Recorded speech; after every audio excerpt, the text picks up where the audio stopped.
আসসালামু আলাইকুম। আজকে একটি কার্যকারী গুরুত্বপূর্ণ ভিডিও নিয়ে আমি উপস্থিত হয়েছি। চেহেল কাপ কি? এটা কি কোরআন সুন্নাহ দ্বারা প্রমাণিত? এটার মধ্যে কি কোনো কুফরি কিংবা শিরকি লাজিম আছে কিনা? এটা কি ভালো উদ্দেশ্যে আমল করা যাবে? এই চেহেল কাপ ৪১ প্রকার কাজ করা যায়। কখন কোন সময় করতে হবে সম্পূর্ণ জানিয়ে দেওয়া হবে। ভারত, বাংলাদেশ, পাকিস্তান বহুল প্রচলিত এই চেহেল কাপ অনেক বুজুর্গ ব্যক্তির ঝাড়ফুঁক কারীর উপকারী মন্ত্র। যেহেতু এর উপকারী পাওয়া যায়, সেজন্য কোনো বুজুর্গের মাধ্যমে এর আমল নেওয়া যেতে পারে এবং জরুরি বা সুন্নাহ মনে না করেও আমল করতে কোনো সমস্যা নেই।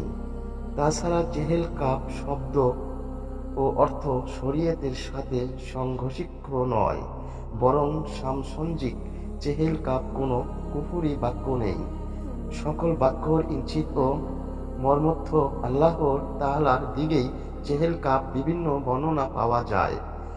তন্ত্রমধ্যে এটি হলো এই: কাফা কা রাব্বুকা কামিয়াফিকা ওয়াকিফাতান কিকাফুহা কাকা মিনিন কানা মিন কালুকিন তাকিরু কাকারান কারিল কারিফি কাবদিন তাকি মুসাক শাকাতান কালুকলুকি লাকা কিন কাফা কামা বিকাফা কাফু কুরবাতাহু ইয়া কাউকাবান কানা ইয়া কাউকাবান হালাক।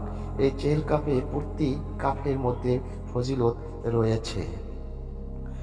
তোমার রব তোমার জন্য যথেষ্ট, তিনি তোমার রক্ষণাবেক্ষণ এবং প্রত্যেক ওই আগত মুসিবত ও পেরেশানি যা অপেক্ষমাণ, দুশমনের হামলার মতো যা হামলার জন্য প্রস্তুত থাকে, এবং ওই বিপদ আপদ থেকে যা মিলিত থাকে, যা খোলা মুশকিল এবং এমন সব কঠিন ও মারাত্মক ক্ষতিকারক বিপদ আপদ ও সজ্জিত লস্কর এবং উটের গোস্তর মতো শক্ত।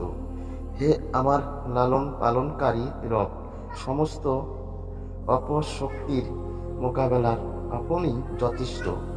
হে ওই আলৌকিক নক্ষত্র অন্তক যে উজ্জ্বল আকাশ তারার মতো তুমি সঠিক পথ পরিচালিত করো।